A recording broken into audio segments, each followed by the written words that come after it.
Today we're going to look at a question that I get asked by new agents and experienced agents, successful agents and struggling agents. Should I buy internet leads?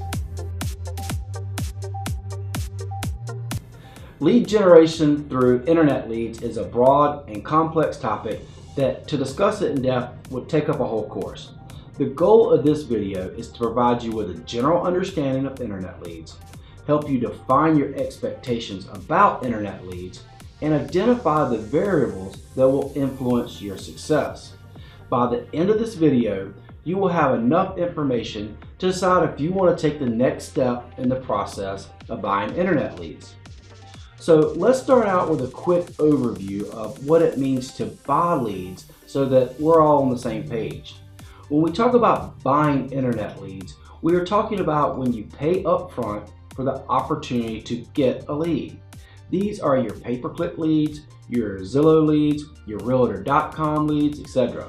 I just want to point out that these are different from what I call referral leads or your back-end leads, where a company or a service gives you a lead and then you pay a referral fee when you close a transaction.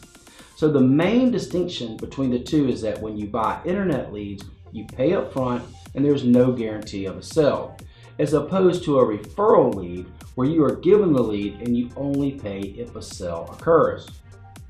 So for the purpose of this video, whenever we mention internet leads, we're referring to buying upfront buyer leads. Now let's look at three models that you will typically come across when buying leads. We're not going to spend too much time here going into all the ins and outs, but we want to touch on these generally. The first model is the impression model. This is what Zillow uses, for example.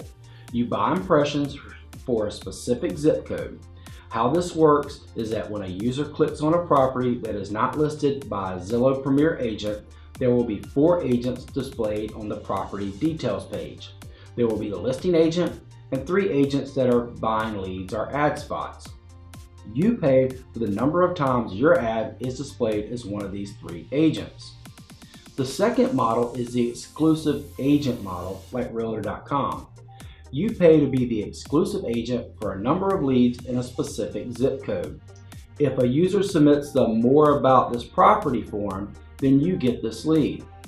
Realtor.com also offers a shared exclusive option where you can split the cost with another agent.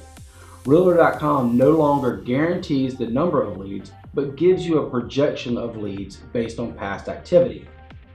The third model is the pay-per-click model, like Google AdWords or Bing Ads. In this case, your ad appears when a user searches for a specific set of keywords. For example, if someone searches for homes for sale in Huntersville, North Carolina, your ad will appear. You pay when someone clicks on your ad, which typically goes to your search site. I want to clarify what we define as a lead in the pay-per-click model. When a user clicks on an ad, that's a click. If that user registers on your site, that's a conversion. If that registered user gives you a legit phone number or an email, that is what we consider a lead. These models and variations of these models can also be found on social platforms like Facebook as well. Now let's discuss what your expectations should be. I think this is where the most disconnect occurs for agents because they start buying leads without having a clear understanding of what their expectations should be. I've seen many agents when they are slow or just starting out feeling pressure to generate some business, so they turn to internet leads.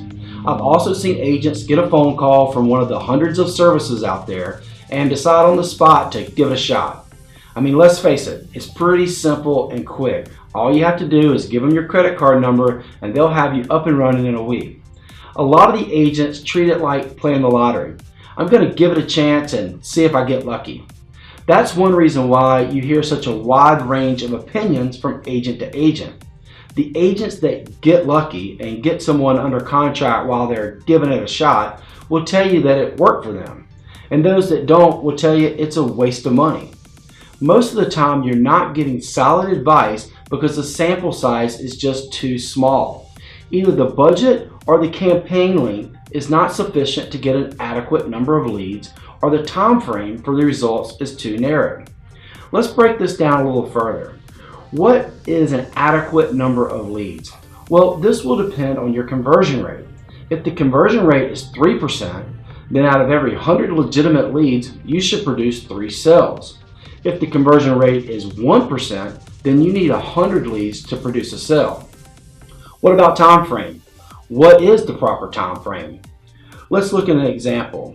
If you are going to spend $300 a month, a year buying internet leads, then you need to approach it from this perspective.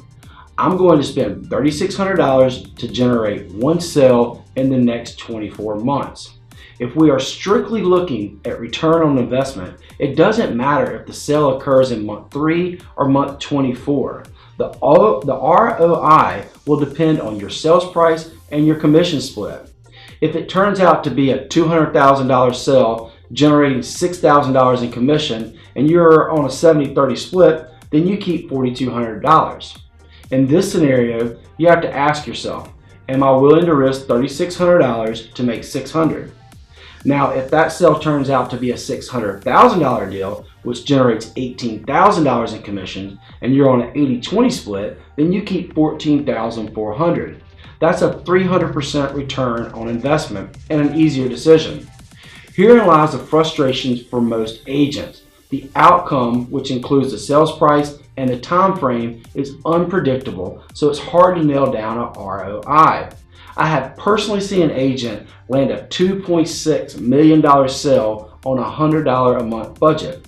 At the same time, I've seen agents spend a bunch of money and end up losing money at the end of the day. The critical point is that buying internet leads must be a strategy that is part of your business plan. If you're going to use internet leads for lead generation, you need a plan and you have to stick with it. If you jump in and out and keep switching services, then you're not working a plan, you're just hoping to get lucky. So when you define your expectations, you need to include your budget, the number of leads you will need, and the amount of time it will take to achieve your return on investment. One last note on this, don't spend money that you can't afford to lose, and if you do have a limited amount of money to invest, make sure this is the highest and best use of that money.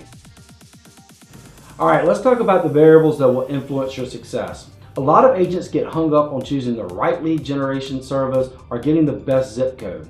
While these do play a role, I believe there are 2 other variables that are more important. One is the skill level of the agent. The fact is, some agents are better at converting internet leads than others. We could give the exact same number of leads to different agents and get different results. Why is this? I think some agents are just better at getting the people to open up and start talking, and some are better at demonstrating their knowledge and value over the phone. So you need to be objective about your skill set before you dive in. If you feel like you need to up your game, then there are 2 schools of thoughts about what to do next. One is the get in shape first approach, where you take steps to improve by practicing through role play or with free leads before you start calling leads that you spent your hard-earned money on. The other school of thought is what I call the just get in the game philosophy, where the best way is to learn is to just get out there and do it. If you lose a few leads, don't worry about it. Just consider it as investing in your training. As long as you learn from your experiences and you can afford it, your skill level will improve. Either way, the better you are at converting will have a direct impact on your results. The second variable that will influence your success is having the systems and discipline to effectively work these leads. Most of the leads are not going to say, hey, let's go look at this house and write up an offer. You need to have a process in place so these leads do not fall through the cracks. I know this sounds easy enough, but the truth is, when you get busy with work or life, it will happen without a process. I have personally seen leads that were given to one agent but ended up closing a deal with another agent. Just because you receive a lead doesn't mean the same lead is not out registering on other sites and getting contacted by other agents. All the lead gen services will stress the importance of reaching out as fast as possible when you receive a new lead. Most agents understand this and are on top of it. Where we see the fall off is the follow-up after the first week or 2. The better your process, the better your results. So, should you buy internet leads? Well, you have to decide if it makes sense for you. We have looked at the different models, talked about defining your expectations, and discussed two important variables that can influence your success. But ultimately, it will depend on your situation. For example, let's say you're an agent that just moved here from out of state. You have experience and you were successful in your previous market, but now you don't know anyone. Well, one of your biggest needs is having clients to work with so you can build a referral base and get repeat business. In this case, buying internet leads makes sense. That's a different situation from someone who is a brand new agent with no previous sales experience. That's why it's hard to give you a clear answer without talking with you and understanding the whole picture. The bottom line is you can make money and get clients through buying internet leads, but at the same time, you can lose money if it's not done correctly. We buy leads at the firm level and we make money doing it.